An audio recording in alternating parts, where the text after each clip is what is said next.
34 minutes past the hour. It is indeed the Jeff Santos Show that you're tuned into. You can always post on Facebook and Twitter at Jeff Santos Show. And, of course, email me, jeff@revolutionboston.com. For those of you who are big sports fans, stay tuned at this station, WSMN AM 1590, our mothership, if you might. A good producer, a great producer, and good colleague of ours at WSMN, Jason Crosby, will be doing a sports show coming up right here on AM 1590, coming up at 8 o'clock Eastern Time. All right, it is now time to go west, young man, and bring in our next guest. He is, of course, a great journalist, a great musician, and an activist for the True Blue progressive movement. It is great to have our good friend with his own music, only one that gets it. Mark Taylor-Canfield joins us. Mark, happy Tuesday. How are you, man? Hey, Jeff. I'm doing great in Seattle. I'm in love with my new Stratocaster electric guitar. I just saw this BBC series called The History of the Guitar, which is mind-blowing. All of the best guitar players, including The Edge, one of your favorite, right? Oh, yes, and, indeed. Yeah, he talked about his massive effects rack and how he gets that signature U2 sound. So that was fascinating to me. We stayed up all night watching it in the studio because we're actually trying to finish this song about the historic Showbox Theater in Seattle and trying to save it from demolition. But I'm telling you, drummers are gold. And sometimes they just sort of blow up like the guy in the Spinal Tap movie. No lie. Does it go to 11? Or they drive their sports car into a pool like a Keith Moon type. But I just want to say that, drummers are the most important thing in a band because you can have a really great drummer and kind of a sucky guitar player and you still sound good, but not the other way around, right? And I think that the new motto in Seattle should be need a drummer because they all are like prima donnas. They get paid first. They work for 4 or 5 bands. They're always on tour and they're never quite there when you need them. But other than that, things are going great. And also wanted to tell you though, we had dinner at the Space Needle, which has been newly renovated for months and months. I call it the Punk Needle because it was just sort of boarded up and there was a lot of construction going on up there at the top of that 500-foot tower. But it's newly opened and they have a new feature, Jeff, which is really great. And I highly recommend people check it out if they visit Seattle, which is the glass floor at the observation deck. So you can literally look 500 feet down below you.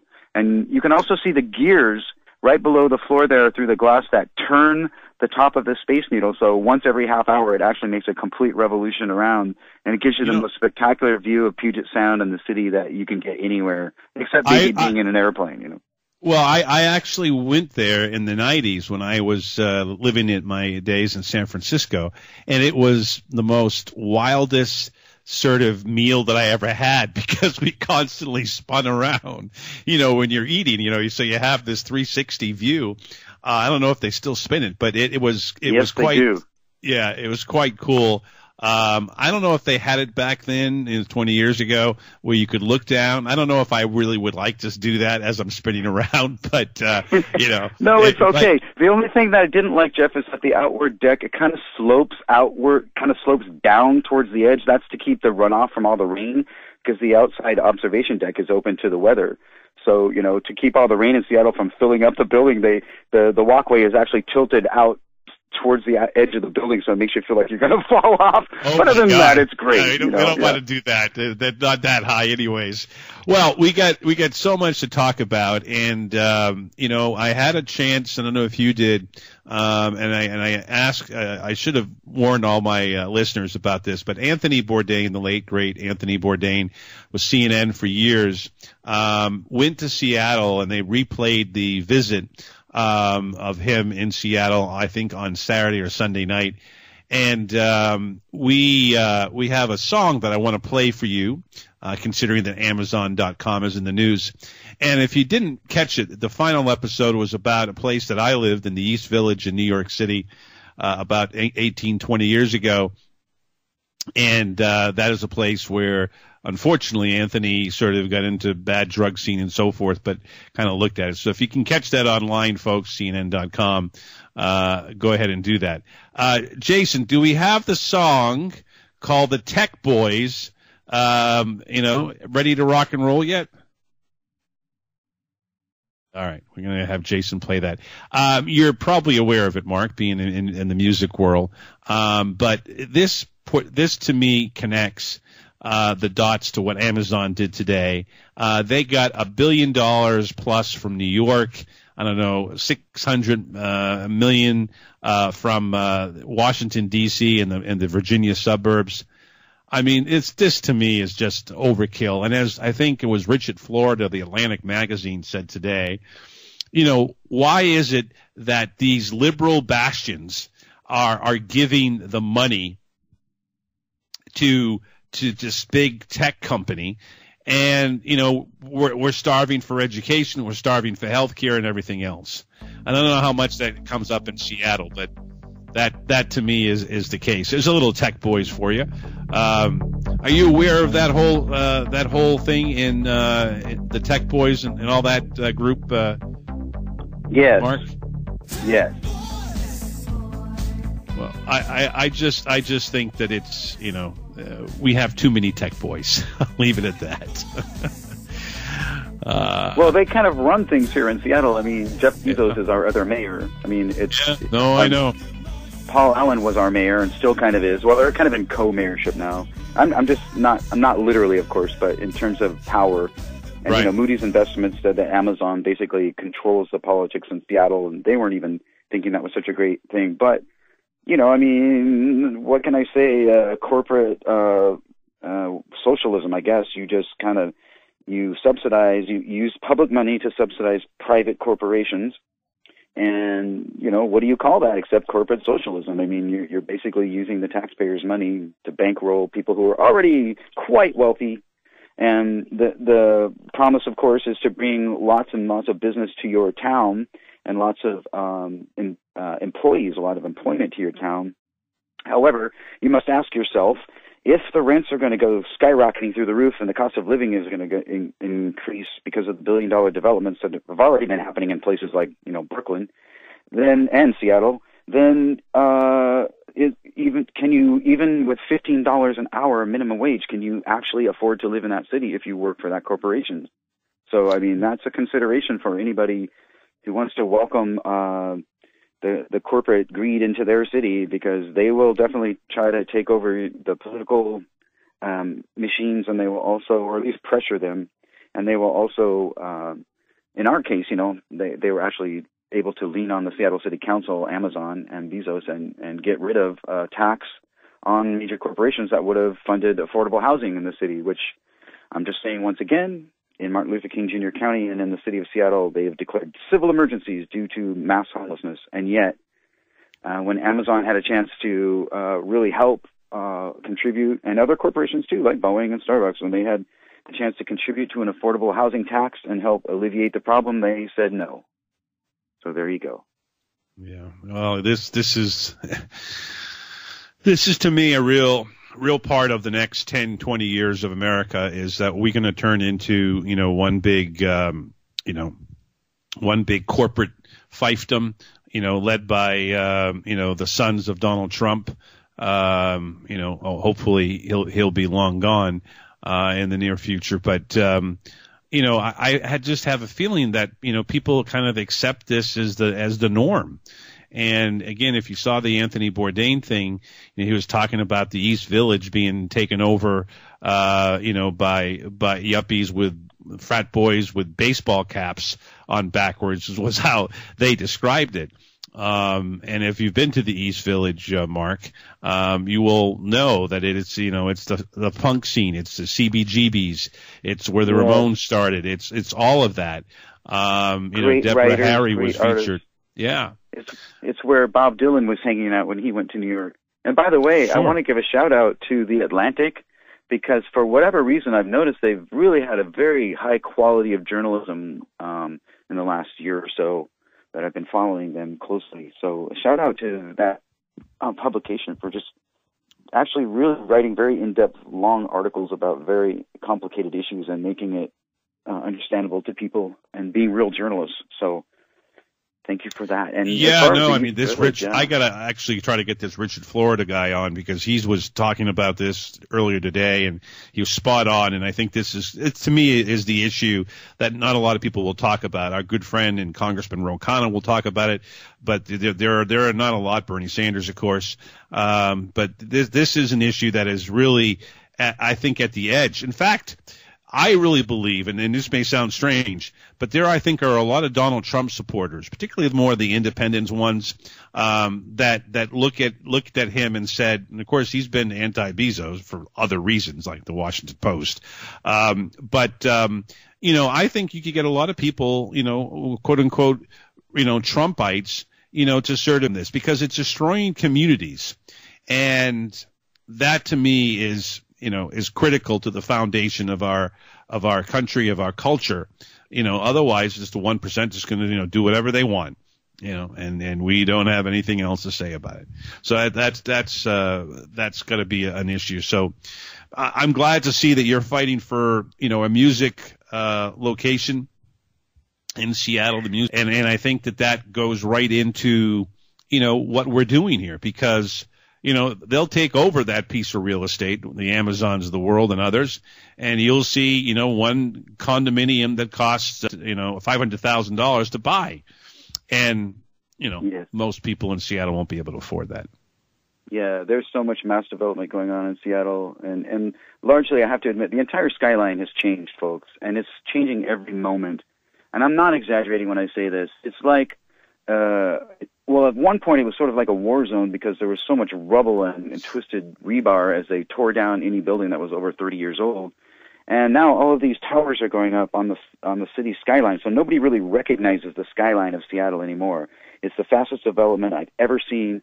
There are cranes everywhere. Any empty lot, any place where people used to hang out and listen to underground rock punk bands or whatever are disappearing. So luckily, we still have a strong music scene and a strong club scene here, only because I think some of the owners are so stubborn, right, and have really fought to keep these places alive and fought against the corporate takeovers. So I still consider Seattle one of the best places in the country to see music, to see authentic music, musicians that do it because they love the music. Of course, there's always New Orleans and Memphis and Chicago and Nashville, other places that are like that too. But Seattle has its own special flavor that you're not going to find anywhere else, and it's because of these clubs, which are sort of out of the way and underground and yet legendary. And it's because the bands like Pearl Jam and the other big bands and musicians like Dave Matthews and folks like that, Macklemore and all those guys get together and support the club scene and try to make sure that there's attention drawn to it. I think one thing, Jeff, Washington State just celebrated its birthday a couple of days ago, and for those people who live on the East Coast, it's probably strange to think, but we actually did not become a state until 1889. So wow, we're kind of young.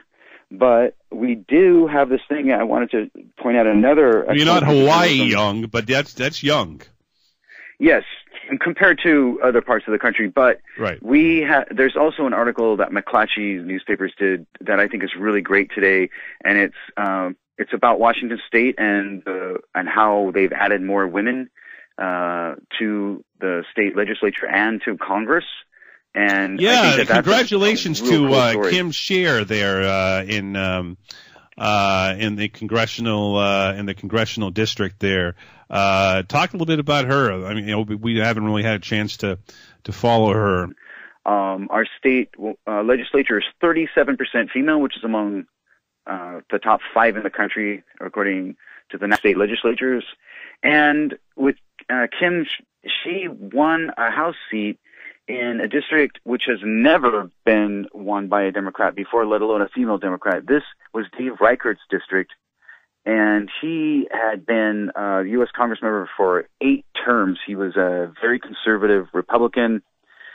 He decided not to run for another term, so Dino Rossi jumped into the race. He is also a very well-known Republican in Washington State. Yes, there are Republicans lost all the time to Gregoire, right?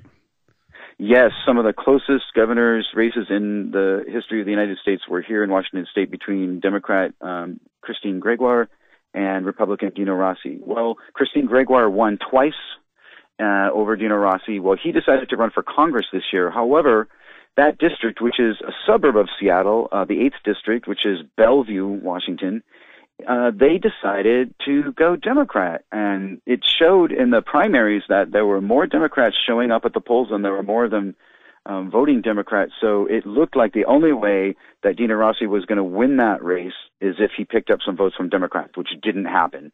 So for the first time, the 8th district in Washington state is now represented by a Democrat and by a woman. I won't go into the details of the story, but there was a Republican meeting on the West Coast in San Francisco that was infiltrated. And the information that came out of that meeting was that the Republicans were saying that in Washington state especially, but in the Northwest in general, but in Washington state, any female Democrat that ran for a major office was automatically 20 percentage points ahead of any male Republican. And so they just sort of have considered, this part of the country occupied territory and have not tried to run. I love it. Too many. Well, but the thing is, Jeff, why don't they run a female candidate? I don't know, but they keep wanting to run people like Dino Rossi, who are traditional conservatives. Let them run right off the cliff. As a matter of fact, as far as I'm concerned, the Republican Party should be extinct because they have a dinosaur running it. So, in my opinion, let them fall off the cliff if they want to redevelop themselves and, try to become what the party of Rockefeller in the 1960s or, even one that goes back to Teddy Roosevelt. Let them do that. Otherwise, we just have a corporate pimp party for the Republicans. That's who they are, and it's disgusting. Let me ask you in our final minutes here. Do you sense that Ms. Jayapal, who's going to be on this conference call tonight with Bernie Sanders and National Nurses United on the issue of Medicare, do we see her going to be taking off here? There seems to be more and more people, even in the mainstream media, I see her on CNN occasionally and so forth. I know that we've talked about the fact that, Patty Murray and Cantwell will probably be there for a little bit more, but I see her as a star. I know you know her well and have interviewed her. Is this someone who the American people will become familiar with? I'm not saying that she's going to run for president. I don't want to go that far, although there are like 40 people running, so why not?